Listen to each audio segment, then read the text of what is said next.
Calling our meeting to order for our pre-commission meeting on Friday, February 14th, Friday, February 4th, 2022 at 8 a.m. Let's look at our agenda here. Good to see everyone this morning. Thank you all for coming out. Look forward to a productive discussion. Looking at our consent agenda, of course, we can add things to and take things from the consent agenda.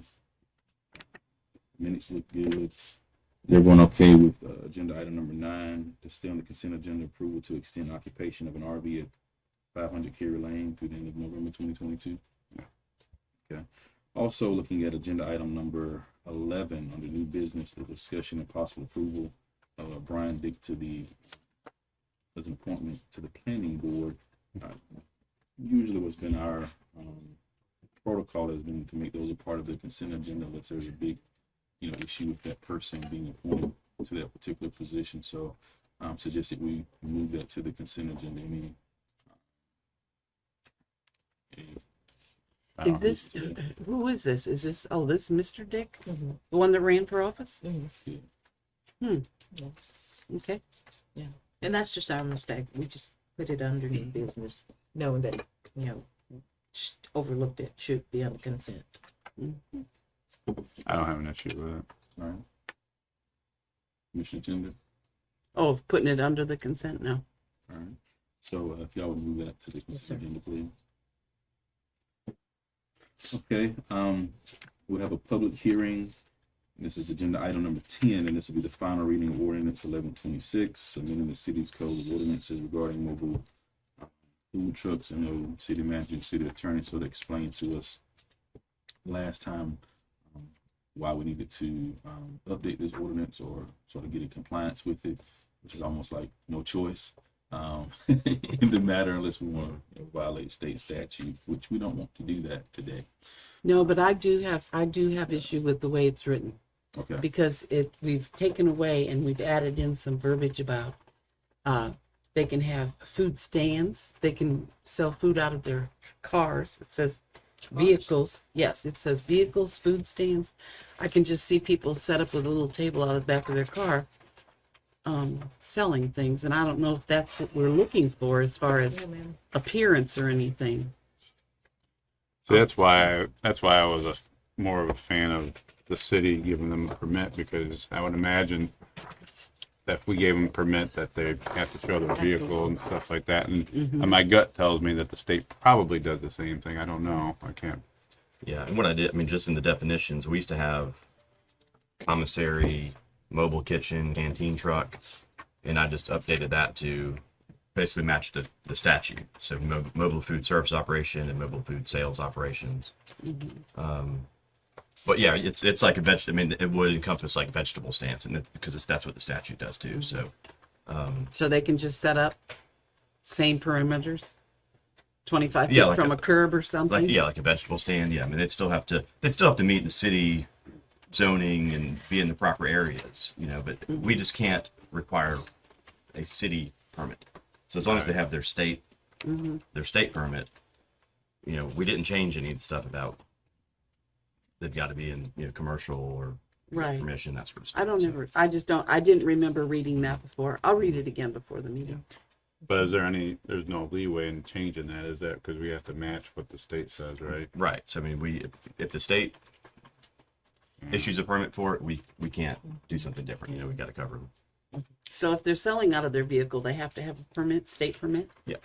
Yeah, I would say that, like a vegetable stand or something like that, but instead of having an actual table, you're doing it out of your trunk. I mean, I've never seen that, but I mean, I have over in Panama City. Have you? Yep. Yeah. Well, who's to say they got a permit either? Right. Yeah. I mean, like selling watermelons or something like that. Yeah. I've seen them like sell. We used to have canteen Mexican trucks, which food out didn't of really tell you what it had to be, and that included fruits and vegetables. So I mean, we had it in our original ordinance. We just called it a canteen truck instead of consolidating it under the same definition that statute does. Okay. So is this the exact same as some other city in Bay County? State statute. No, I mean, it's not. No, it's some of these definitions you'll find in all the different, because it's from the statute. But as far as what Lynn Haven had, I left all that alone. However you had it pre-existing before I got here. I left all that alone and just took out the permits and fees. It can always be readdressed if we begin to have issues, right? Yes, ma'am, we sure can. And also too, you know, as far as for city sponsored events, when food trucks, they set up with us, we can charge them a fee. They didn't leave that alone. You know, so Yeah, if that's it's a different. special event, we can charge them a fee. We can charge a fee to have somebody come on our property. We can't make them get a permit or license to actually have that truck. So we can't revoke or suspend their Correct. permit. It has to Correct. come from the state. So I'd imagine if we have that big an issue that arises that we're pushing for that, then we would have to push that to the state. We can, Yeah, we you can call in the restrict restaurant. where they set Yeah, up. well, yeah, that, we didn't change any of that. Right. So no restrictions are changed. So Correct. Right. Yeah, we didn't change. restrictions are the same. It's just permitting. That's right. That's it. That's right. I guess if it becomes an issue, you just allow them to. I mean, the restrictions that are in place are what we voted on before. You know, and we still say, you know, every food truck shall post their state permit or state license. And so if there's an issue, like our code enforcement or whatever, or we can go out there and say, look, where's your State. state license? And you And know, we can still write them up. yeah, if because there's a that's problem. violate if they don't have it and they're not But the only displaying thing it. we can't do is we can't We can't- suspend we their can't. license or anything. Right. And if they're not displaying it, they probably don't have it. That's So exactly. that way we can shut them down. Doesn't the state inspect and at events? Like, don't they have to? They'll spot check events. They sure will. Like, Yep.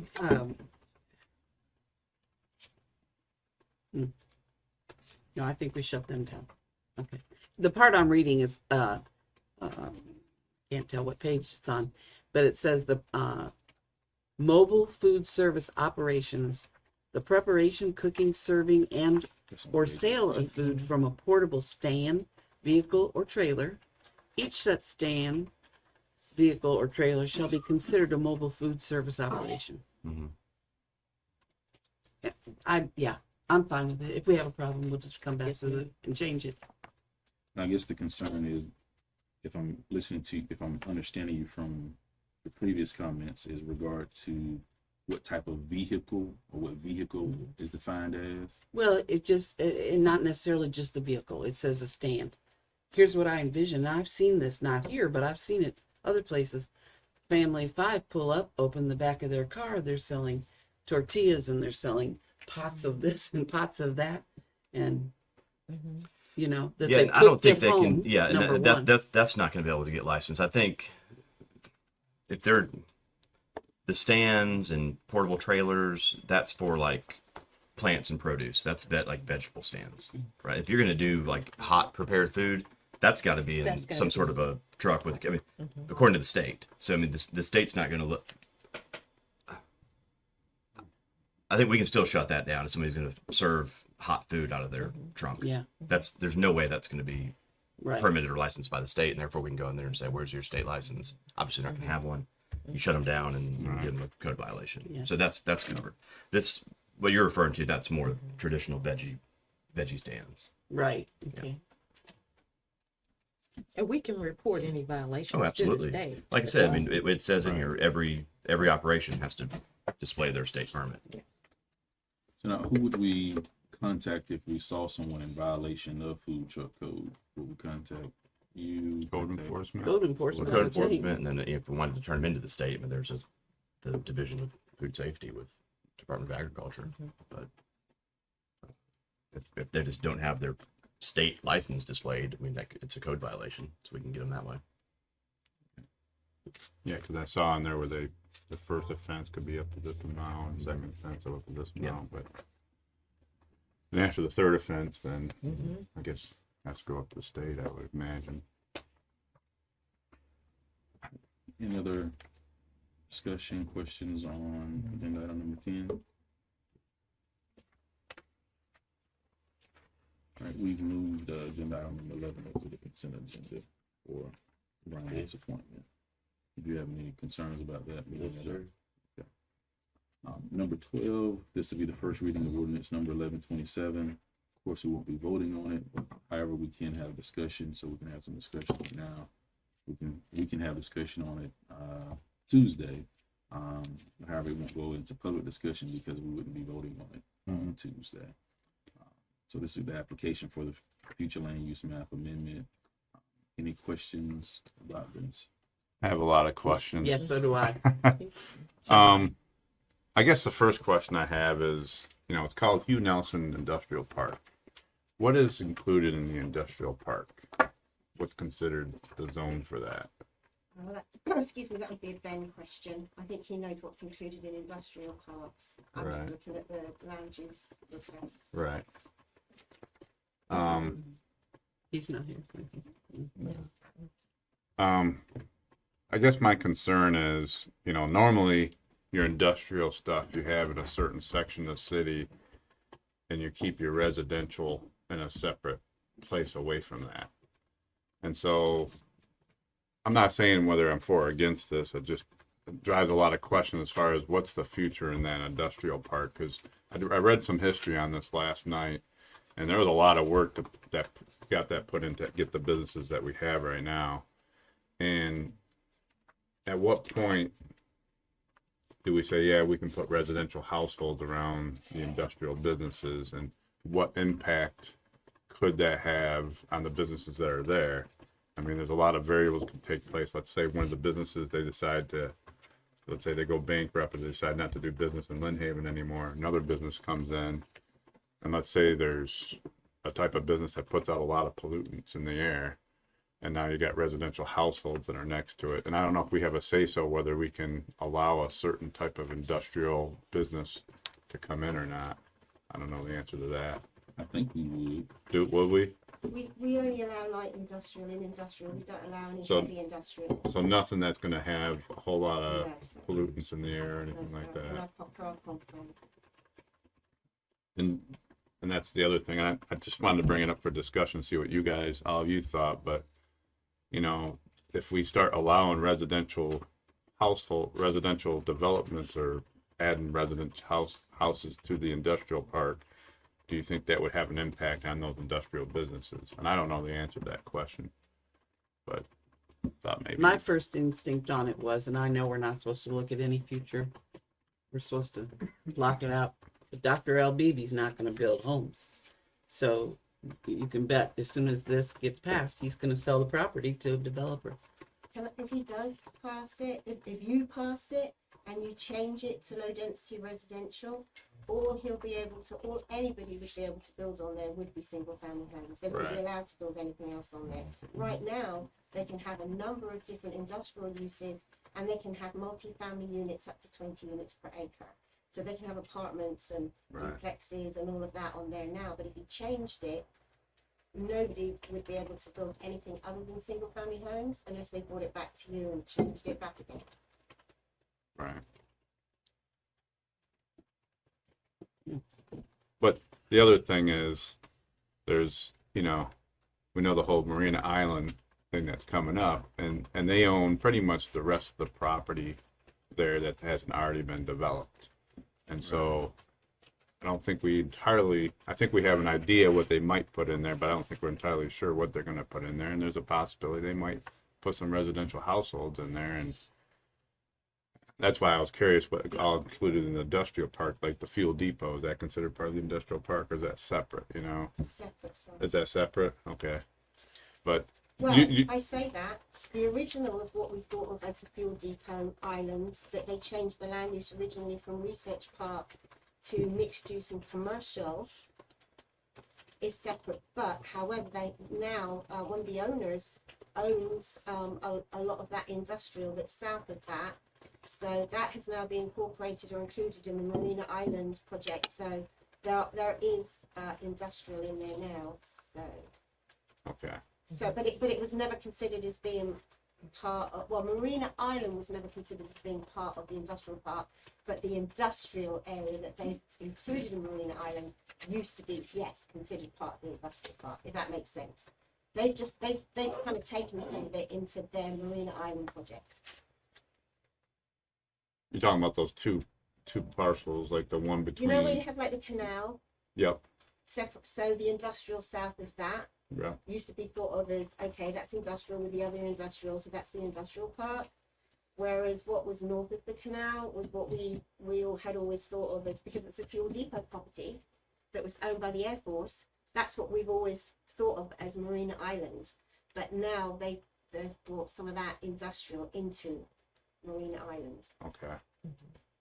And do you want a list of those businesses there, or you're just trying No, to I already know consider- I already know the businesses that are there. I just don't know what impact it would have if we decide to start building residential or family houses around the businesses. Well, what kind of impact it would have on those businesses. Already. And I'm not saying it's going And to have vice it versa. might have a positive effect. Maybe that's where the workers would live. I don't know.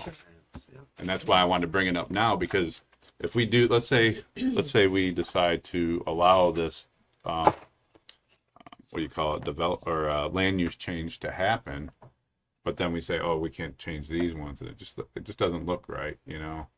Looks like we're doing something unethical or immoral or biased or something like that. And Give me a little more clarity on that, because I'm trying to follow. You saying So- ethical bias. So that's why I asked what the industrial park it includes. Right. And so there's two plots, I don't want to call them plots, two areas that Marina Island owns that I believe is all the industrial park. The one is between ACMT and Natural Light. There's a plot there. It's owned by Marina Island. I believe that's part of the industrial park. Right. And then to the west, that goes all the way to the coast, there's a big plot there that's owned by Marina Island also. And I believe that's all considered industrial park also. So let's say we decide to do this land use change for this individual, but then Marina Island comes and say, hey, we want to do this use change here. And we say no, and vice versa. You know, let's say we decide not to do it for him, but we decide to do it for the other. And so I just want to make sure, one, we're doing it fair and equitable, but two, that we don't impact the industrial businesses where it has a negative impact on them. Well, from looking, and I got you. Thank you for that clarity. I understand that that perspective. But the way it is as the industrial land use, you could still put multifamily dwelling there, which would then have a greater impact, let's say, on stormwater, because now you have more individuals living in a concentrated area versus if we had it residential, then it's limited to how many homes could be there and the impact that could have. So you're saying you could still build houses on an industrial Multifamily. apartment complex? 20 units per acre. Oh, really? right? Yes. So how much of that is wetlands, though? Oh, They wow. wouldn't I'm- be able to build on the wetlands, ma'am. They would have to take that out. They wouldn't be allowed to build on there unless they got a permit. That's a good point. Yeah, a lot of this And is wet. Because that's all swamp. Yeah. Well, and everything. Yeah. And it's funny because when I read all those newspaper articles back in the 80s, that's what they talked about. And that's why it was so hard to get those businesses out there, because they considered it swampland. And I'll imagine a lot of work must have went in place to get the businesses that are there now. And that's why it's named after Hugh Nelson, because his name came up a lot when they developed that. So that would be the other,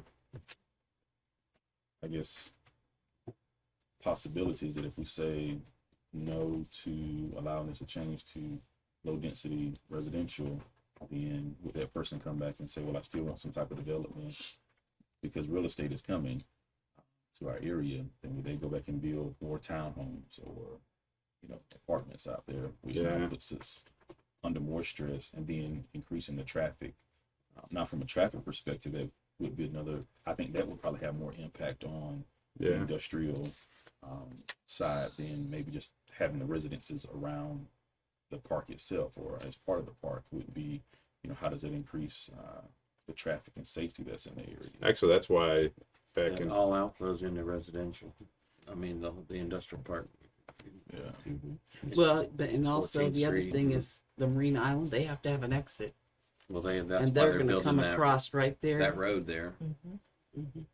They're going to come right across there. But what you're talking about with traffic, I believe that's why back in 2011, they were actually looking at putting that Bay Haven Charter School where Maximus is, and I think that was one of the main reasons why there was pushback on that, because they were worried about safety, and I think traffic was one of the concerns.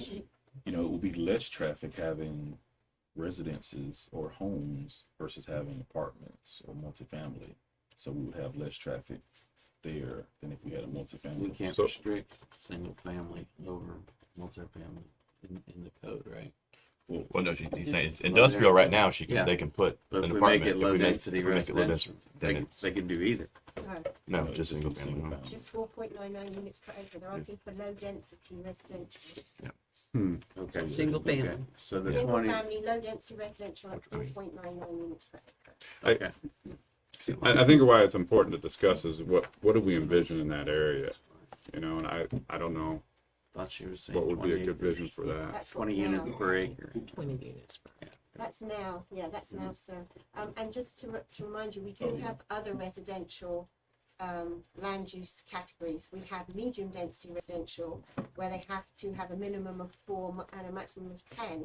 And we have high density residential, which goes up to 20 units per acre. But they're asking for the lowest here. They're asking, which will be single family. Yes.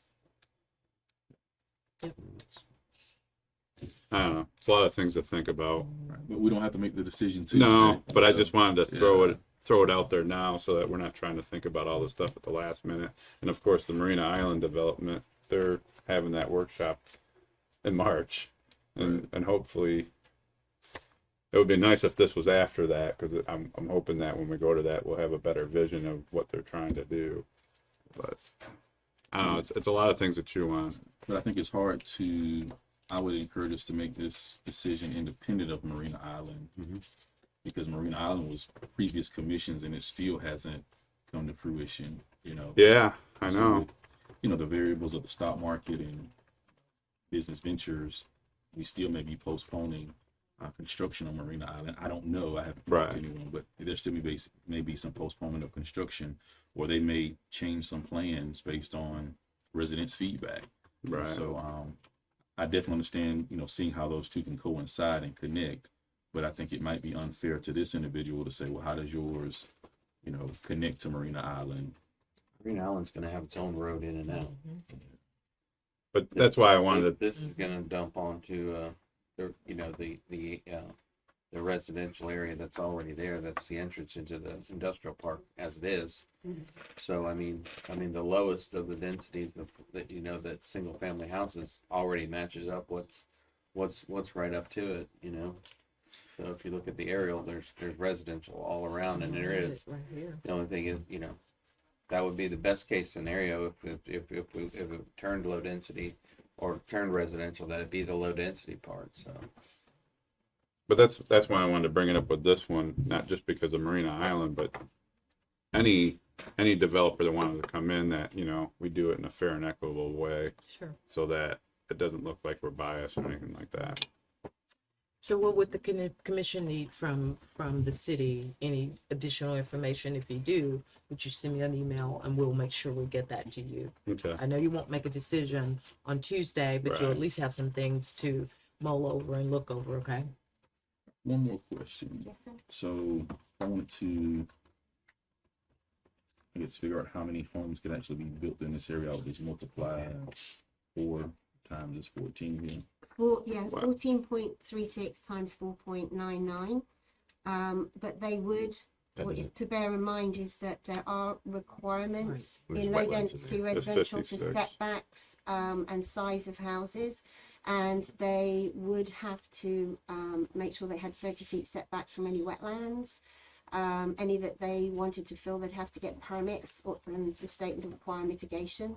So, but yes, that is how you would come to the calculation of. And I think the engineer said about half of it was developable. Yeah, So if it was because the rest of it's all wet, wetlands. so if it was 14 acres, there's probably about 7 that are developable. Got it. So we're talking about maybe 30 homes, possibly, is what we'll be talking about. Yeah. Which would be 30 families versus the 20 dwelling units per acre. And that's could be 140 based on that 7 acres. So 30 families versus 140 families. 30 to 60 vehicles versus 140 to 280 vehicles. Right. If we look at leaving it as it is, and if this person is adamant about giving, selling it to a developer, then I think there's something else for us to think about, leaving it as is or changing it how it could be maybe a win-win all the way around. Yeah. All right. Agenda item number 13. Again, this is another first reading, so no voting, but certainly open for discussion.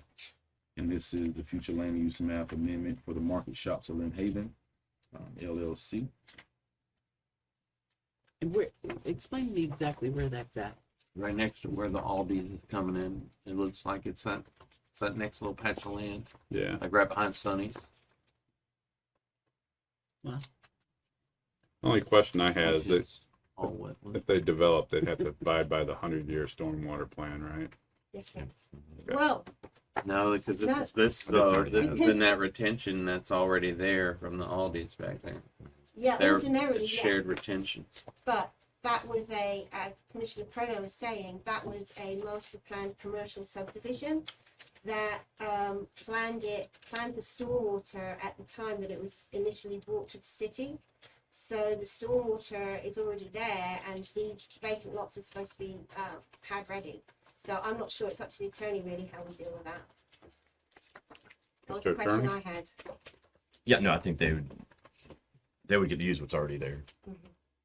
So they wouldn't Because have, they're not having to do, because there's already. Right, that retention is for paving that It's- entire area. Yeah, there's retention Yeah. that already serves those, so it's not Yeah. gonna be where they've gotta do their own additional. Yeah, we went over that when we talked about the Aldi's. Yeah. Yeah. okay.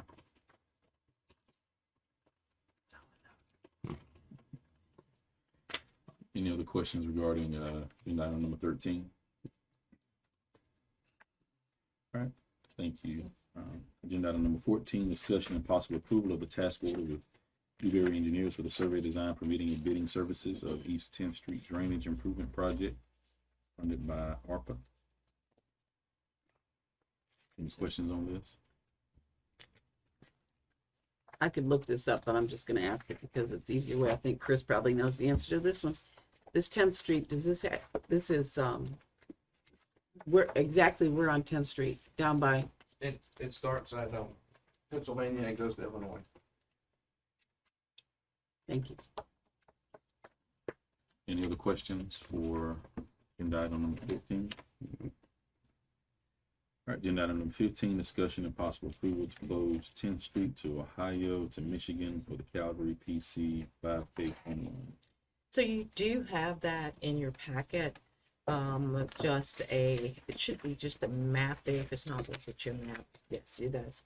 So we met with them the first time, just really following the ordinance like we said we would do with the special events, sitting down with key players, the chief, Ty, Public Works, all of the departments it would affect in terms of services, sat down and met with Stacy Legg, who's helped coordinating this through Cavalry, and asked all of the questions, made sure they understood that they would have to have plenty of volunteers, but they understand that for this 5K run, that it would have to, closing these streets would have to go through the commission.